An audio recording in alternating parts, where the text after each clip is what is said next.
Hi, good afternoon, good evening, and good morning to all of you joining us from across the world today. Welcome to another edition of Pandemic Punditry's Putting the Planet on a Pandemic Diet. We are delighted to have four entrepreneurs from across the world today in what is going to be, I hope, a delicious panel discussion on plant-based meat and seafood alternatives. Welcome to Pandemic Punditry, Kati, Christopher, Emil, and Tim. And for the benefit of our audience, if each of you could take 15 to 25 seconds and let us sort of know a little bit about yourself, your company, and your products that you have introduced to the market, that would be great. So Kati, do you want to go first? Yes, thank you. First of all, thank you for having us and thank you for doing this. It's much appreciated. And thanks for it. My name is Kati and I'm the co-founder of Plantcraft. We basically make meat out of green bananas. Our product line is focusing on deli meats, anything that you can imagine in between two slices of bread. We are clean label, so that means we are free from the top 8 allergens, no gluten, no soy, and no additives. That's us in a nutshell. So green bananas, I heard you right? Yes, that's one of our major ingredients. Okay, you're the first person we've had on the program who's made anything out of green bananas. So that's great. Wonderful. Who wants to go next? I can go next, for example. Please, Tim. Yeah, thanks. So my name is Tim. I'm one of the three co-founders from like the one and the only startup from Russia that is focusing on plant-based meat alternatives, still made of soy and wheat and pea. That's obvious that we also have some allergens, but still we're trying to do something that is worth for our market, and we're making various meat alternatives for chilled section, for some snacks, and also in a dry form. So just now trying to fill up the market with various options for vegans in a Russian severe atmosphere. Great. Christopher, you want to go next? Yeah, absolutely. So I'm Chris. I'm one of the co-founders and the head of business development of Better Nature. And simply put, Better Nature make protein without compromise. So protein that doesn't compromise on people's health, on the environment, and of course, animals. And we do that by leveraging a process called Tempeh fermentation to produce all natural delicious meat alternatives. So Tempeh fermentation is this technology that originated in Indonesia about 300 years ago. But since then, no one has really given it attention to us. So we're constantly innovating upon that fermentation technology to produce new and innovative meat alternatives that are, I guess, similar to Kati's products, clean label as well. So yeah, we're based in the UK. Based in the UK. Okay, great. Did we lose Emil, or is he there? We seem to have lost Emil. Okay, so we can come back to Emil for a second. Christopher, just a follow-up question for you. So you mentioned tempeh. Now that's a very, very sort of old ingredient, as you said, 300 years old, right? So what's your twist on that? What are you doing differently to make that sort of 21st century? Yeah, absolutely. So tempeh, it's ancient. It's been around for 300 years. I guess one of the greatest shames of tempeh is that the fermentation process by which tempeh is made hasn't changed at all. So we're using the exact same ingredients. We're using the exact same fermentation starter cultures. It's like, I don't know much about bread, but I assume bread today is very different to bread made 300 years ago, whereas tempeh hasn't been on that same innovation journey. So it's slow, typically it takes basically between 30 to 48 hours. We've been able to get it down to 18. It typically lacks micronutrients like vitamin B12. We've been able to fortify naturally by naturally introducing different strains of bacteria or fungi or yeasts into our fermentation starter cultures. We've been able to improve the nutritional and the sensory, aspects of our products. And I think the choice of the substrate, the choice of what is fermented, also plays, of course, a massive, massive role in that. So by playing around those parameters, we've been able to create meat alternatives, and hopefully derivative products from that that look and cook just like meat. Okay. And Kati, for you, I mean, what inspired you to do deli meats? I mean, well, the green bananas itself is quite revolutionary, but why deli meats? And does green bananas really lend themselves very well towards deli meats? Is that why, or what's the connection between the two? Yeah, those are two different stories that, by grace of some sort of divine intervention, just combined together. But the idea itself came from me when I was working as a vegan transition coach for Challenge 22. If you've heard of that amazing initiative, we basically took 22 days and coached people through a transition and teach them what to eat and how to live a vegan lifestyle. And a couple of trained coaches like myself were running groups through. And I had a lot of questions, of course, a lot of ethics and lifestyle questions, but mostly about food. Everyone was, of course, interested in what to eat. And I was always able to help people out with dinner ideas or breakfast ideas. But whenever they said, okay, but what do I pack as a packed lunch? What do I give my kids? What do I just pick up in the afternoon? And it was a little bit hard. I mean, there is only so much hummus rolls that you can eat. And so I saw that little gap there on the market based on the feedback of all the people that I was coaching. And I already had that idea brewing in the back of my mind when I met my co-founder, Chaba, who back then was working on a unique food tech IP that was originally meant to be used for pasta products and other products like confectionery. And we started working together on that product and getting that on the market. And then I started thinking, and I was like, Chaba, can we make meat out of this? And so it didn't take me long to convince him. And so that's how basically the idea and the technology met and Planecraft was born. And if you could reveal, I don't know whether it's proprietary or not, but is it the green banana skin or is it the starchy part of the green banana that you're using? We're using green banana flour, and So quite often meat alternatives, when they don't have a big filler to carry the product like soy or wheat, then we have to use some sort of a filler material, which is usually maize starch or rice starch, which is an empty carbohydrate. It's basically after ingesting it, it breaks down to sugars.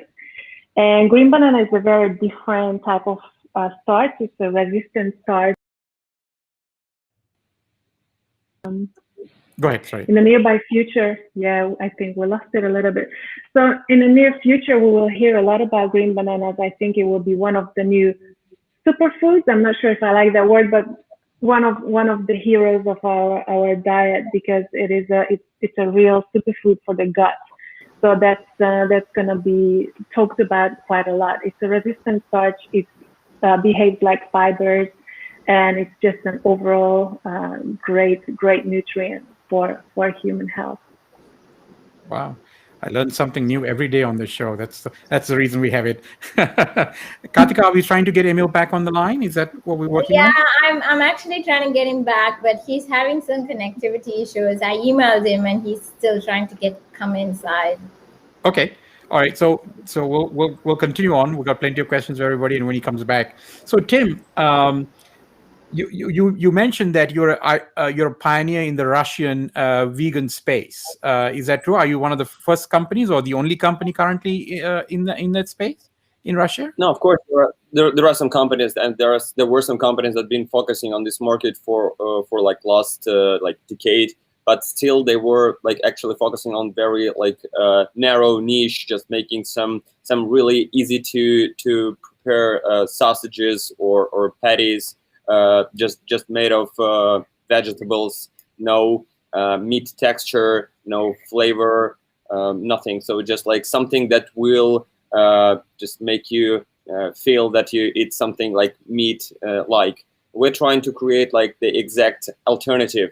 So I'm sure that the product that you're making have to be created by solving your own problem. And the thing is that I didn't want to change my diet, for example, just like changing the type of dishes that I'm eating. I just decided that we have to change, like, not like the people, but the meat that we're eating actually. So that was the idea. And that's how we started, just like from like main three pillars, like making the texture, then making like flavor and like the smell and like all this like mixed together. And then also adding some nutritional value, amino acids, vitamins that will make the final product exactly the same as meat. So there is no compromise on that. So I'm just curious. I'm sure some of our viewers as well. So what's the vegan food scene like in Russia? I mean, is it open, receptive? Are people talking more in terms of health and sustainability, or is it, what's driving potentially your market there in Russia? So like for now, if we should divide like this market into two parts. The first part is like really like radical vegans that are actually like looking for some ethical reasons for health and like combining all these three things.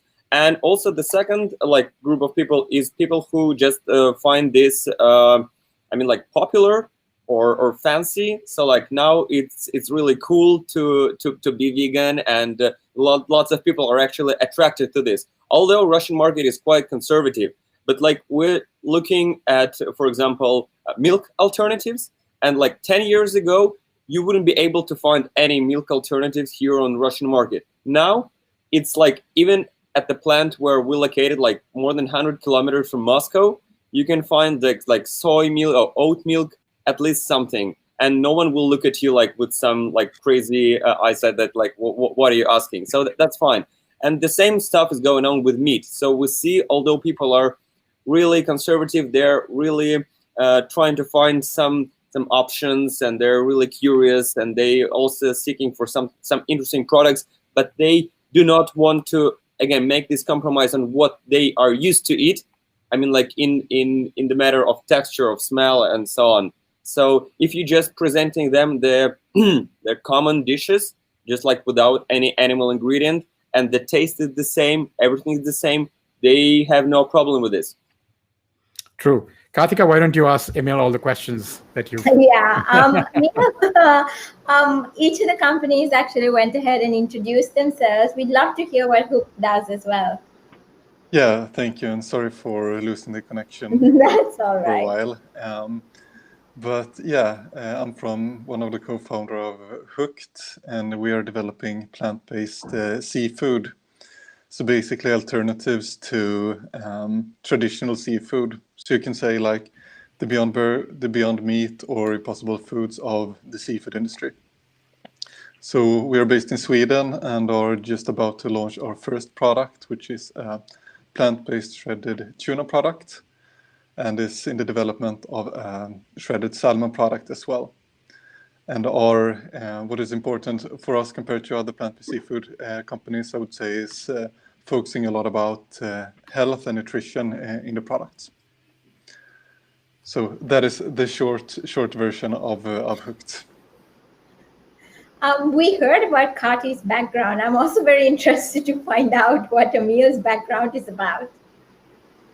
Yeah, sure. So I come from a background where I studied a lot of supply chain and management, and just slipped into the food sector by chance, actually. I did my master thesis within food waste, and after graduating, I founded a company that took care of food waste, fruits and vegetables that were about to be discarded, and we made the frozen fruit puree of it. But we didn't find a scalable business model. So while we were about to shut this down, I met Tom, who had the idea of Hooked. And I myself have been a vegan for 5 or 6 years now. So when he presented the idea, I just felt it was spot on, both from an impact perspective, because there is quite a lot of issues with the current seafood system, a lot of challenges. and very few options on the market right now, but also like the market potential, because it's like a white space right now if you compare it to plant-based milk or meat. And to me, I've been engaged quite a lot in volunteering work and NGOs, and specifically effective altruism movement. And that is about how you can actually use your resources to do the most good in the world that you possibly can. And I think starting Hooked and promoting plant-based seafood is the best thing I can do. So, Emil, is the salmon actually pink? I mean, does it look like salmon flesh? Is that one of the objectives, is to make it look, not only taste, but look also similar? Yeah, so we try to mimic both the taste, but also the appearance and the texture and the nutrition. So it will become like a very easy step for flexitarians or seafood lovers to just starting eating more plant-based, because we believe the core ingredient is what, soy or pea protein or seaweed, or I mean, how do you get the taste of the fishiness, I guess? Yeah, a fair question. So the tuna is based mainly on soy protein, and then some oils, and then seaweed to get the sea flavor. And with the salmon that we're working on right now, we're experimenting a little bit more with different protein sources. So we have experimenting with fava beans and pea protein as well to find a really good mix of it. But I mean, to diverse it from plant-based meat and chicken, it's basically algae and seaweed that stands out, I would say. And the cuttlefish and shrimp that's going to come, that's also going to the cuttlefish is going to be like a ring or a strip or something like that, and the shrimp is going to look like a shrimp, or are you still too early to sort of make any such claims? Yeah, we're quite early in that process. We have a vision, and we want it to be as similar as the actual product, like the actual meat product.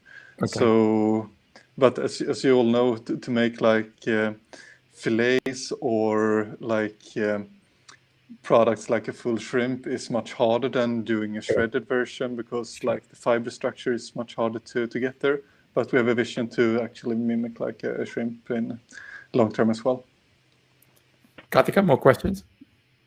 I would like to deep dive a little bit into, what does each of your like workday look like, and what expectations do you have for different phases of your company? Oh, that's a question for me as well. Anyone. Anybody, yeah. Well, maybe I can start. My work days are very weird right now. I was doing the COVID type of working even before COVID. I lived on Zoom for 2 years now. So we have a very interesting situation with Planecraft, because we're trying to be a very global company from the beginning. So that's why I usually hesitate when they ask, where is your company from? Is it from New Zealand? Is it from Hungary? Is it Berlin? Or is it in the US? And we're just trying to be a company for this planet, and then each country is treated as a market for us. But having said that, I work from New Zealand. My co-founder Csaba works from Hungary, Budapest. Our US head of strategy, David Benzigan, he works from New York, and now I'm chatting with you right now. So it's right now 10 o'clock at night, and I just work at the most random times that you can imagine. So I don't have a typical work day at all. It's absolutely random, and I love it. And I think this is the future. This is like, I saved so much fuel from not flying all over the globe, and we're so efficient. And because we work like this, we have to be using all the digital tools and tickets and keeping track of work across continents and time zones. And it's great, and it's efficient. And your manufacturing is going to be where, Karthi, when you first start off? Is it going to be a major market in the US, or? Yeah, so each time we set up a market, we set up the manufacturing and procurement on a local market. So we currently have it set up in the United States and in Europe as well. Okay, so 2 locations already. Yeah, might be more if you ask me 6 months. Any others on Kartika's same question? Chris? Yeah, I guess my work day is a little bit more structured.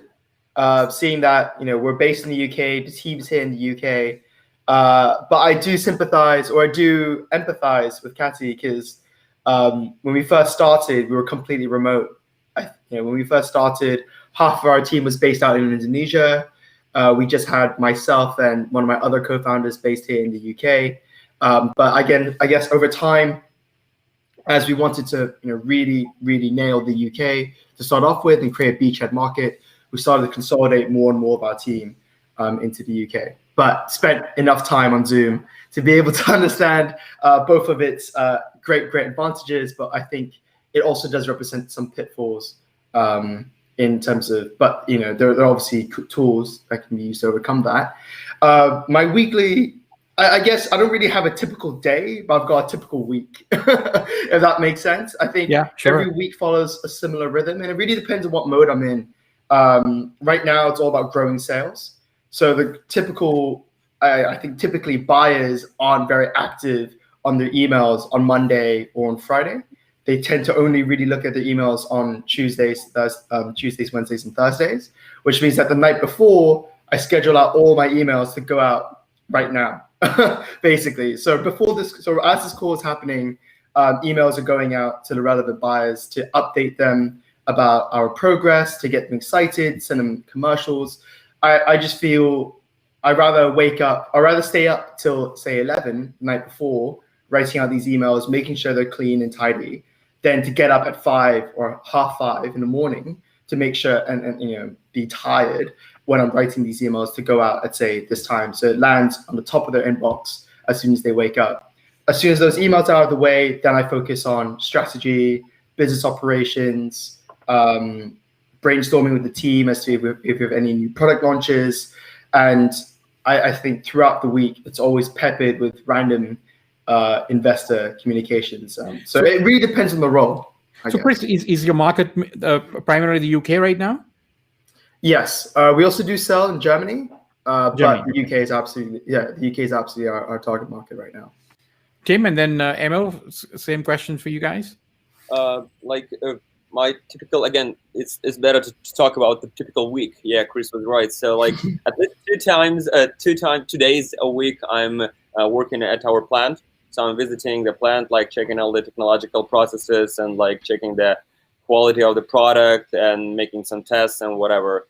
The rest of the week is dedicated to, again, like sales strategy. As I'm like the CEO of the company, we have various sessions with our co-founders and also with the departments, sales department, marketing department, and like we're just deciding like on what we should do. Again, this year is quite challenging because all the marketing have to be only online. There is like a very small amount of events that really is available offline. So like there was only one event in February. That's it. So it's quite also difficult that we have to change the strategy here. And again, like as for the messages, I just turned off all the notifications after like 6 p.m. So the only thing, again, like, of course, and I'm trying like to get rid of all the like info like till the I don't know, like till the dawn. So I'm just not trying to wake up really early and check all this stuff. The one thing, like the one tricky thing that I'm using is that usually I'm sending the delayed messages so that like I'm not receiving the answer exactly like at the same time, because I just like want to save my time like for a night, because some people are answering like really immediately. So I'm just trying to save a bit. Good point.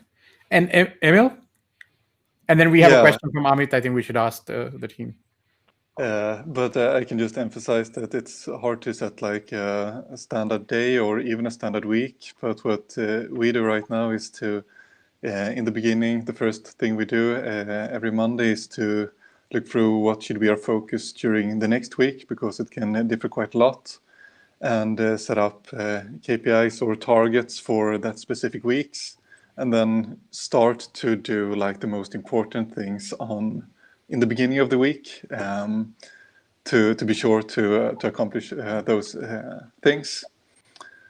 So that is the setup. So we put first things first, and don't get stuck in the inbox in the email or doing stuff that isn't like very value providing. So that is like our setup, and then the days and weeks can look very differently.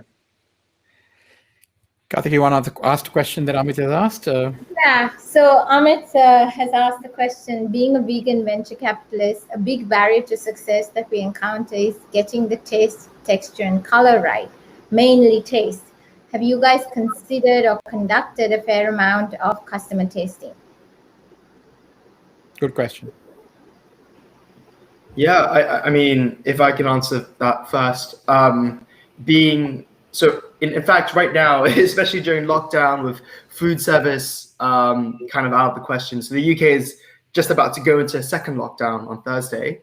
I'm sure Catty in New Zealand is probably looking at us from across the world, being like, "Haha, you losers!" But no, we are losers. My heart is broken for everyone who didn't do this. So no. Yeah. No. No, I'm joking. But yeah, I mean, when the first lockdown hit, Bed Nature we launched in January, so I guess we were kind of born during the lockdown, and during this whole pandemic, of course. So as a result, we had to pivot mainly to direct to consumer. So I'd say 80% of our total sales now come from direct to consumer, and only 20% come from brick and mortar. Though that has its own challenges, it also gives us an incredible amount of data, an incredible amount of engagement, or the possibility of being incredibly engaging with our customers. So yeah, if we are looking to develop a new range, as we were about a month ago, we were engaged very, very heavily with our top, say, 10, 15 customers on our website. And we would supplement that with people that we find through our social media, to see who's keen on being user tested. So having that flexibility, being a direct-to-consumer company, gives us a lot of insight into what actually drives consumer purchases. And yes, no doubt taste is number one, but I think two, it's nutrition. We get a lot of feedback based on the nutritional quality of our products. And I think as consumers become more and more aware of the potential health benefits of adopting a vegan diet, not just the ethical and environmental, health will play a much bigger role. What about you, Kari?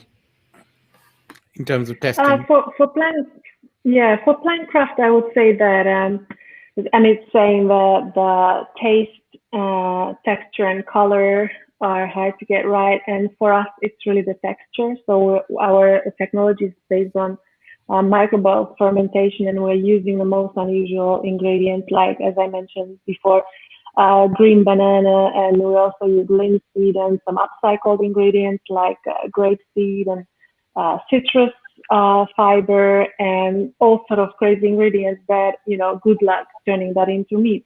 So for us, it's really not the flavor or the taste, it's mostly the mouthfeel. And ordinary people wouldn't even think about it, how important that is. You could have the most beautiful flavor if the mouthfeel, the texture is off-putting for some reason, then you're not successful with the product. Having said that, we were also lucky that a lot of our product development was taking place before the lockdown and before the pandemic, so we managed to do tasting, and yeah, that's the most important part of product development, because generally product acceptance depends on how much the consumers like it. And then during the recent times, it has really been a challenge to do tasting, and we've been doing a lot of research to find creative ways around that, like sending packages to consumers and then get some feedback on surveys. But of course, we have issues with or difficulty challenges to do a refrigerated product. So, we don't want to end up sending out a whole bunch of polyester and all sort of rubbish just to get a taste test. So we were trying to kind of get creative, and when we were sending samples to anyone who had to send samples to potential buyers, investors, just generally our co-packers for benchmarking, we actually asked them to do testing for us. So we were using the existing non-scientific way of getting user feedback, just whatever means we could during the pandemic. And I think this will continue to be a challenge, both in product development, in buying, in presenting to investors, and just generally, I think this will be the next big practical challenge of the food industry. So yeah, what is the shelf life of your product, Kati? Currently 210 days refrigerated. Oh, wow. And counting. That's quite a long time. Okay, Yeah. Great. Pretty good. Tim and Emil, I guess you guys. Yeah. So the thing is that like we launched our first products like before the pandemic, so we were quite free to make testings whatever we wanted, and we like gathered lots of people and just like shared the samples and they tasted. Also, like during like between the first and the second wave like of the pandemic, we were again able to make small collaborations with the stores where we already started like selling our products. So we send samples to them, and they accumulate the consumers who came and who make some degustations. And now again, like it's kind of challenging because we launch chilled products, and it's quite difficult to send them without like making all these like necessary measures like with again like temperature control and so on. So the only thing that we can do is make these testings in Moscow. So just like sending couriers directly to this or that blogger, or like some people who just want to give us some feedback. So it's a kind of a problem. But again, like we have lots of people on the plant working. So like we always have this access to almost like 200 people working here on the factory, and this kind of like a very like big the variety of people who can give us feedback. So that at least something we have. Also, think you have that rehydrated product, so you just send people the dry products and then they can add water. Yeah, like it was before. Again, like it was not necessary, but now like with the chilled products, it's like it's impossible. Yeah. Yeah, and I can just agree with what you say, Katie. For us as well, I would say the texture is actually the most important feature of our product. Especially like getting this mouth feel, which I think a lot of people is underestimating. And especially for our product, which isn't served as it is on a plate. It's like shredded tuna. So you often serve it with like a tuna mix mixed with mayonnaise or a tomato sauce, or on a pizza or in a salad. And then the taste and flavor like is mixed with all other flavors. So you can cover it a little bit, but the texture is like really crucial to get there. And when it comes to testing with the customers and consumers, we're mainly targeting food service customers. And actually, we have done quite some co-development with them, because they are the experts of how to serve fish in the best possible way. So we have given them some like inspiration of how it can be served, but they are like giving us feedback and is creating their own dishes with our products. So it's like a co-creation process, and we're trying to work quite closely with them. So now when we will roll it out in restaurants, we will actually do some common tests on the consumers as well. Yeah, I mean, I have had a shrimp, plant-based shrimp before. I can't name the company. It's a quite a famous one. I must say I was very disappointed. You're right. The texture is the thing. It was like, biting into rubber. I mean, it was just, and the taste was just not there. I mean, I buried it in all kinds of curry and everything. I mean, it was just unpalatable. I mean, it was it was the one plant-based product that just didn't meet the mark. Right? I mean, I've had so many different things, but that was one thing that just didn't cut the mustard for some reason. So I'm appreciative of the challenge you're having in sort of getting the texture right of seafood. I think that's going to be quite the challenge, but good to hear. I don't know which company that was, but please try them again, because I'm sure they are doing some work behind the scenes. Yeah, I'm sure. I mean, I've not ruled them out. I mean, I'm always open-minded about these things because I know it's an evolved process, right? So, but that was the one company that I was like, whoa, that's just not ready. I can't believe that's been out in the market. But yeah, so it's out of Southeast Asia. But yeah. Karthika, any more questions, or do you want me to? I know I've been monopolizing the time, so I just want to make sure that you get your questions in. Yeah, so we were actually really interested to understand, like, what do you see as some of the biggest risks that you will have to face once you launch your products? Market risk you're talking about, Karthika, particularly? Yes, market risks. And specifically in relation to the pandemic, right? There's sort of a whole bunch of things that are associated with that as well.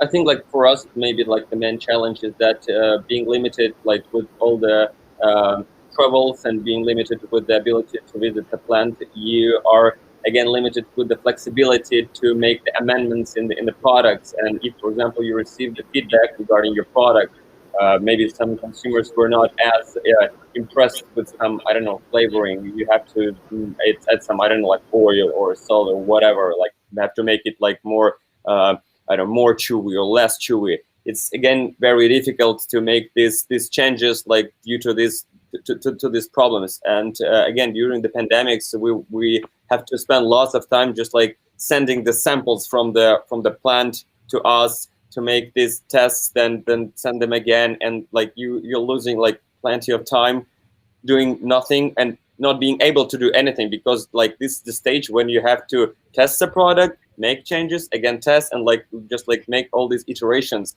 and you're losing a lot of time. And you see the only thing that is that just like calms you down is that you see that everyone is the same situation. So like you're not like losing time while others are just like going forward. Like the whole world is in the same in the same place. So that's why you understand like, okay, I'm not like losing anything. It's just like something I have to like bear with like everyone around. But still, like it's really disappointing. So 2 follow-up questions, if I may, Tim, for you. So have you seen, just like in the US, I mean, there's been a huge interest in plant-based or alternative proteins because of the pandemic, and people are doing this sort of finally putting 2 and 2 together, that we are in a pandemic because somebody decided to eat a bat or something, one person right somewhere decided to eat something that then caused this pandemic. So I think that connection has been made finally for good, hopefully. Are you seeing a similar sort of interest and uptake in Russia, where people are saying, hey, maybe we should start to eat healthier or more plant-based food? And also, what was your strategy? The second follow-up question is within, was Moscow your main market, and then were you going to sort of go across Russia with your distribution, or were you thinking of Europe? Those are the 2 questions I had. Yeah, the thing is that actually, like when you're talking about the Russian market, and the biggest challenge about the Russian market is that the majority of the consulting agencies that actually studying the markets all over the world, usually Russia and CIS countries are like in some kind of like gray zone. No one actually like know anything about like what's happening here, and that's why you have to act a bit blindly, because you don't see like this like bigger picture. You just see like something at least like that you want to see, because sometimes you're actually blinded with your product and blinded with your strategy, with your mission, not taking account anything and not being able to like look something like from another angle. But what we learned, because like previously we worked for like 5 years in an ingredient market sphere, we learned that actually Russian market is behind European one for like 5 to 7 years in a big countries. So although like we're behind, we see the same the same path that the European market has came like through, and we see like that it's Russian market is actually copying all the things that European market that's already done, and we see the same shift towards like flexitarians and so on, although not much people still like know this this category, but like we understood that people do not need to know the category to act like the people who are actually like being attracted towards this type of lifestyle. And the second thing, like as for the as for the strategy, of course we started with Moscow because we have the plant here, and the main strategy was like to settle on the Russian and like Russian speaking countries market. So like, I mean, again, like the CIS countries and like the closest to Russia countries. For example, we're not supplying only to Russian and CIS, we're supplying to Latvia, Poland, Lithuania, Estonia. Now we started supplying Japan and also like New Zealand, in Australia, and like so on. Wow. So it's kind of, yeah, it's like the wide geography, but still we wanted to first like settle down on the Russian market, being like a kind of a pioneer here. And now we see that it's actually being true, because the big companies that are actually now starting to look in this area, it's really interesting, because 2 years ago it was impossible that, for example, meat producers or like some other plant-based ingredients producers start looking towards this market. This year, the companies, like big companies, announced more than like $20 billion like in the whole market devoted to plant-based market in Russia. So like 2 years ago, someone told you about this, it was just like everyone just laughed at him and said like that's impossible, like only meat and that's it. So of course, like Russian market is the first for us, because we understand the consumer, we understand like the way of thinking, we understand like what he likes, what doesn't like, the type of flavor that attracts the consumer, like the type of texture and so on, what type of products we have to copy, for example. And of course, like furthermore, we still want to go more into European market, because Asian market, for example, for us, it's much more, I don't know, much more difficult, and we like the way of thinking, the taste parameters, like for the consumer, is much more difficult for us. That's why we're like making collaborations with Asian producers or distributors who actually can help us to understand like what actually market wants. And we're again like very flexible, because we can change the flavor, change the texture, like whatever. So yeah. Anybody else who want us to answer Kartika's question? Kartika, you want to repeat it? Yeah, it was about risks, right? So for Plantcraft, the biggest risk is the whole global approach, and especially with regards to different consumer preferences. So it is quite important from product development perspective that we kind of have a coherent packaging and taste profiles, and of course it's different in every country, and we need to make sure that we meet the customers' expectations and preferences, and going all the way as simple as for instance, garlic is one of our main ingredients as a preservative for European markets. But when we're looking at the Indian market, garlic is not a preferred ingredient. So we need to remove the garlic from the products that are targeted to India. And so it all creates a bit of a risk how much uniform. How uniform we want the products to be, or how much customization we allow. So that is a risk that we are taking by being a global company. Having said that, we were not really planning to be that global from the beginning. Actually, this strategy was a pandemic response from us. We were in the first lockdown, and we were focusing 100% on the United States launch, and we were working with our co-packers and our dry blenders, grounded in New Zealand, and Csaba, my co-founder, was stranded in Hungary. And during that lockdown period, we decided to develop Plan B and Plan C And I looked at procurement and commercialization and co-packers here in New Zealand and Australia, and Chaba did the same. And we worked hard during that lockdown period to create these plans. And then by now, they just became quite viable plans for us that we can pursue. So these are the reasons behind being so global, and these are also the risks in being global. Anybody else want to opine on the risk question? Chris or Emil? I can continue on that one, or especially like addressing a big challenge we have. You said that, Tim, that Russia is 5 or 7 years after the rest of Europe when it comes to vegan food. And I think it's the same with seafood compared to meat and dairy. And it's really hard. I think one of the biggest challenges for us, being one of the first plant-based seafood companies in Europe, is to actually educate the consumer. It's really hard to be first on the market because it requires the consumer to change behavior, and that's always like a really hard challenge. Especially if we look at Sweden as a case, a couple of years ago, milk was seen as the sporty drink of the nature, really healthy. But now I think plant-based milk is selling out traditional milk by far. Thanks to Oatly. So they came with like a great product with great branding and marketing, and actually challenged the whole industry. And I think we have a similar challenge that a lot of people see seafood as a healthy source of protein. And people are taking the step from eating meat to eating seafood, and that's like a good step. But a few people know about the challenges with CO2 impact, microplastics, and heavy metals in the seafood.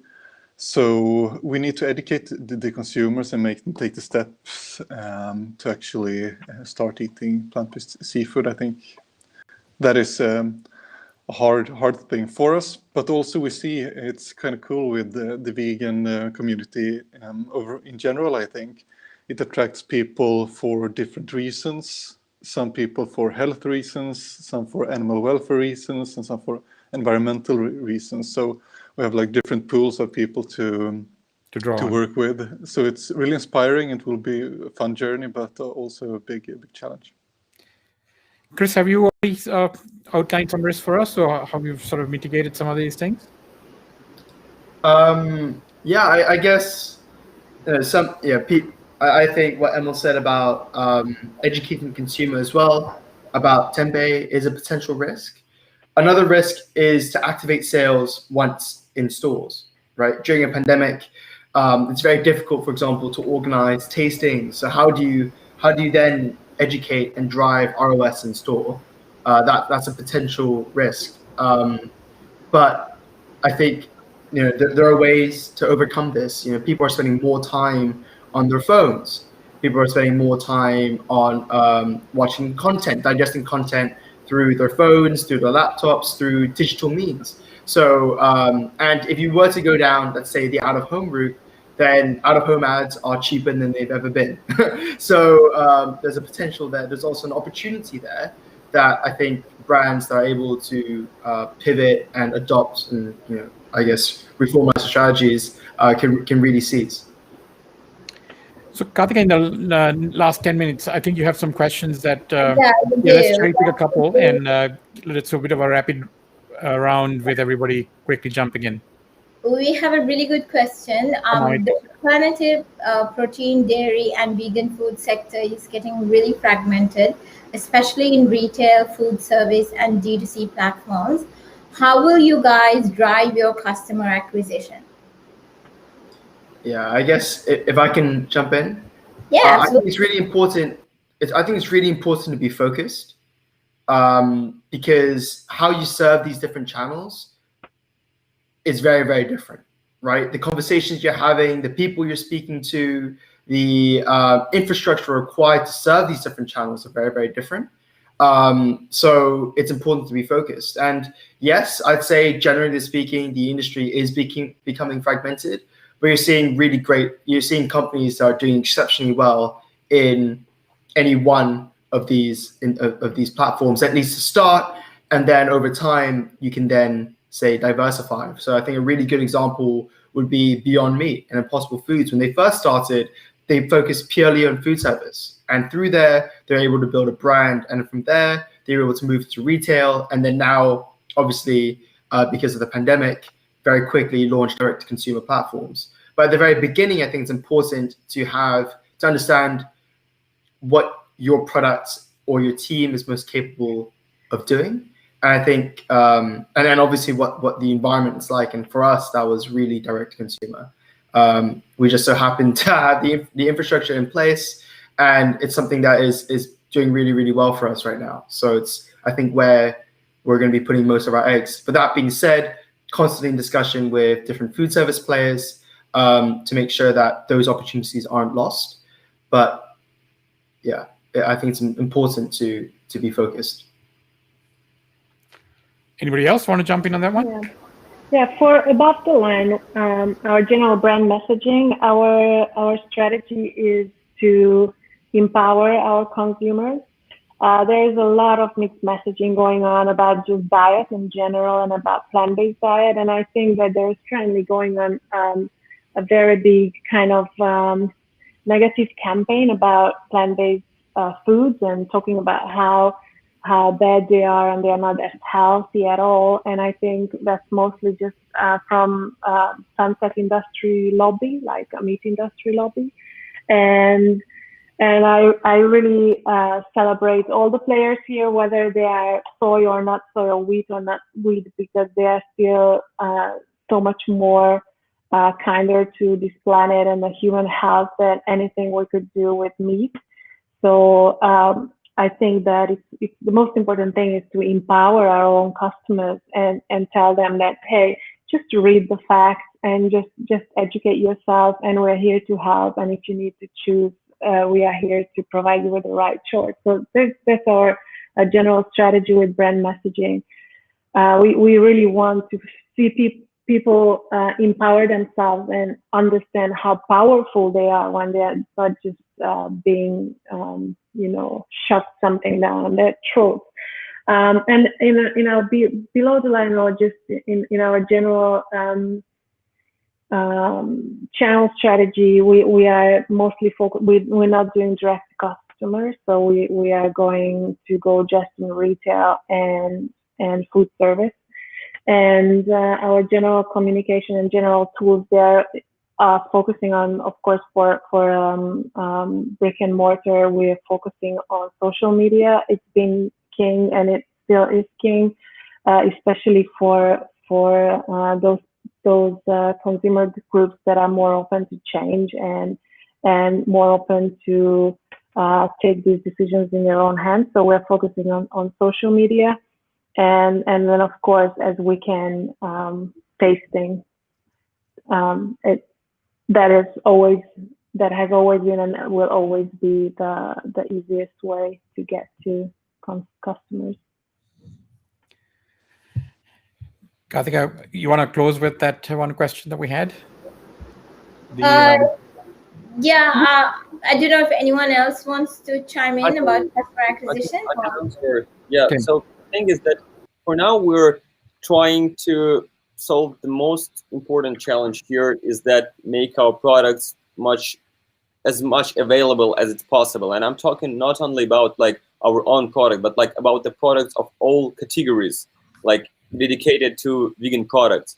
That's why, for example, we've seen how the market was developing on the in the Russian segment, and we see that there are very few companies that are actually able to make their products really available for any consumer, either in retail or whatever. So that's why we decided to create the Association of Alternative Food Product Producers here in Russia and in CIS countries, to support them, to support the local stores, to support other producers allow them to also like settle some of their equipment on our plant, as we have enough of space, and they will be able to make the product certified. So then they will be able to enter to the retail. So they won't be like, the consumers won't need to go, for example, to some outskirts of Moscow or some Petersburg or whatever to buy some tofu or some seitan or some other products.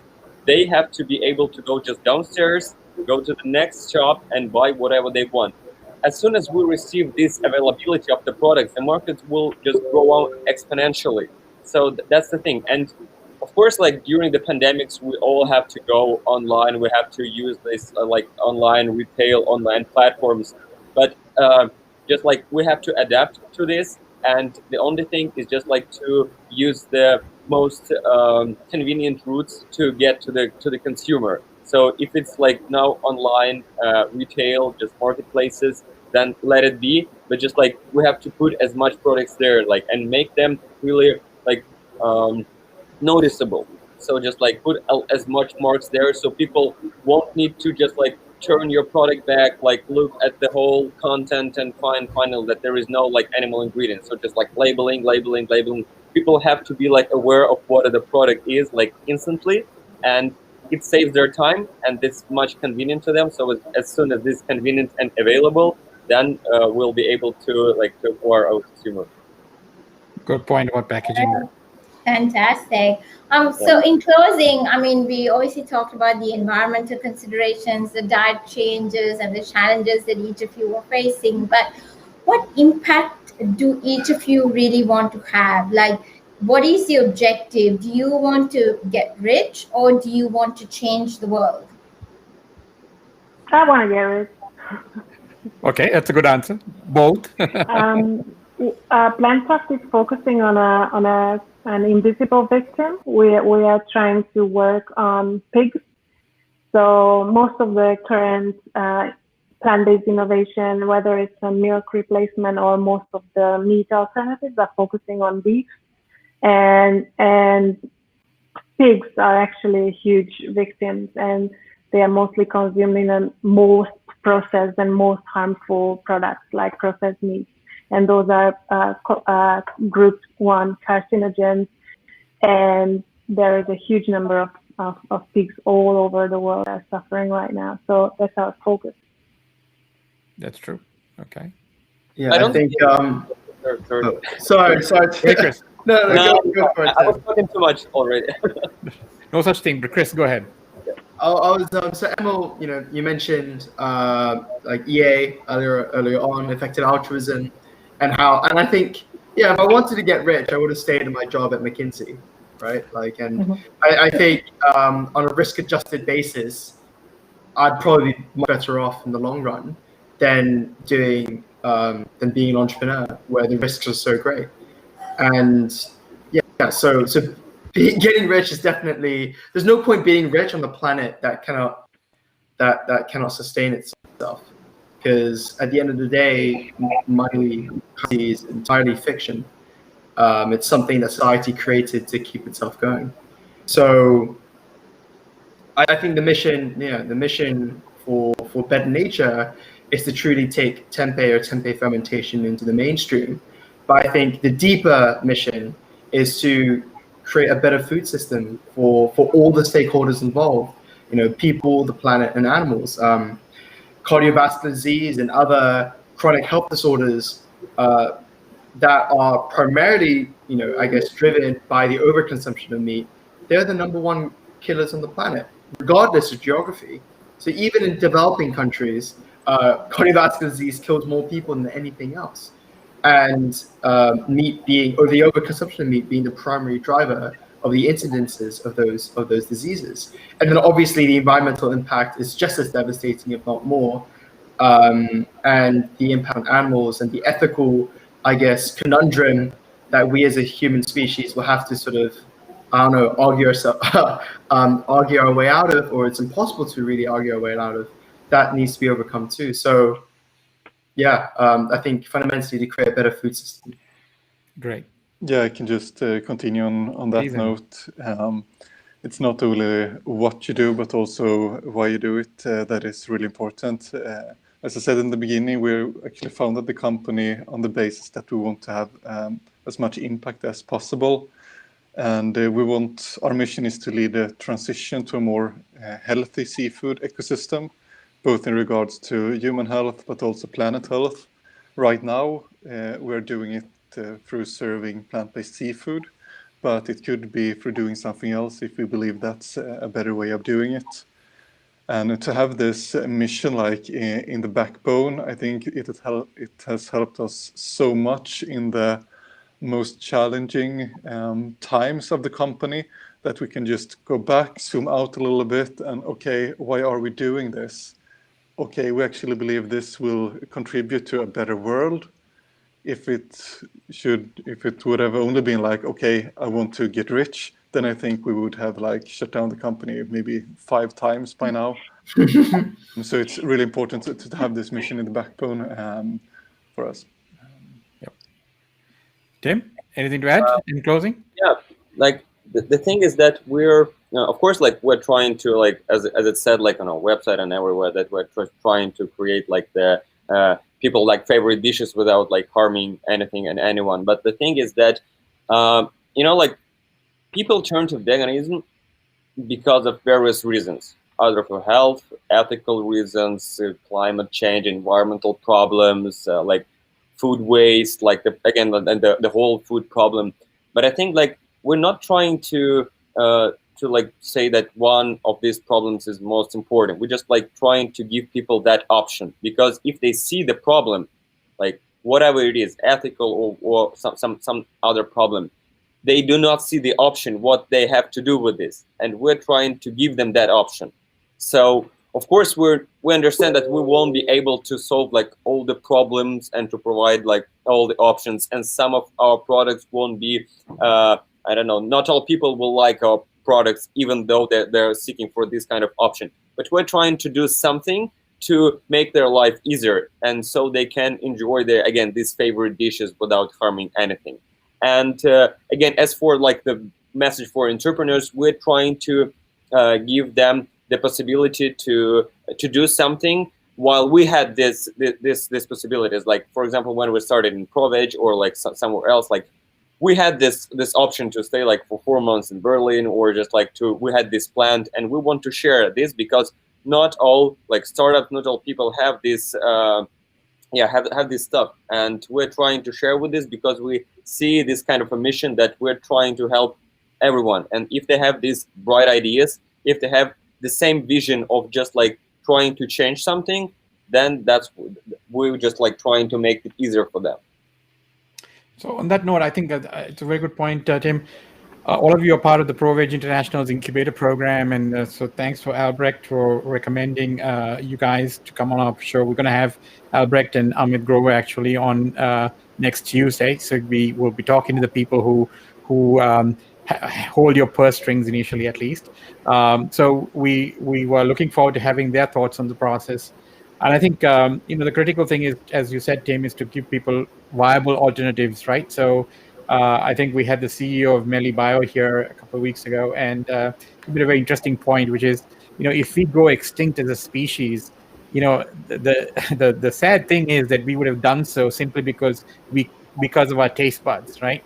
So think about locusts and us. It's very similar. We just ate ourselves into extinction. So it's not very smart of us. I mean, we may be trying to go to Mars and be an interplanetary species, but if we can't sort of control what we put in our mouth and take sort of rational decisions based on evidence and science, then we would have this sort of ignominy of actually dying out as a species because we couldn't control our eating, right? So it's one of those very, very interesting conundrums of the human evolutionary process, that we're at this juncture where we could technically go extinct simply because we couldn't eat something else, right? So I just wanted to add one thing, is that I see that it's really important, because just imagine like we're like the only and the first like species on the world that start asking ourselves what we're actually eating, not like being driven by our instincts.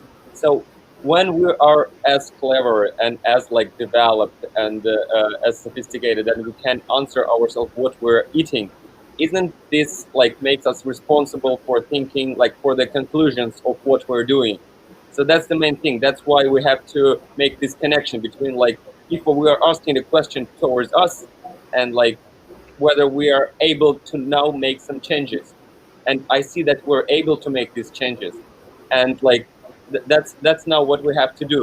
And people who are not understanding this, that's sad, but still like the time will overcome this.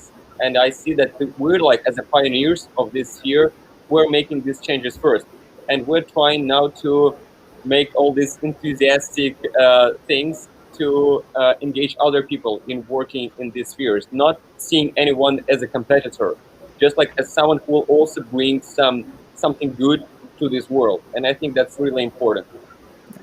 Thank you. I think thank you to all of you today for joining us, Karthik and I. We conceived of this program to share with the world that there are lots of alternatives. Every time we feature a company on Pandemic Punditries, putting a planet on a pandemic diet, we're hoping we're giving the message that there are great people out there, such as yourselves, who are building new products that could replace perennial favorites, whether it's pâtés or deli meats or fish or calamari in the future, or any number of products you can make out of tempeh. And even in places where people are used to a meat heavy diet like Russia and the CIS countries, that there are native localized alternatives to meat. And so thank you very much for doing what you do individually and collectively as part of your companies. And thank you for coming on Pandemic Punditry. Have a great week. Thank Thanks. you so much. Thanks for having us. Thank you. Thank you. you. Bye. Bye.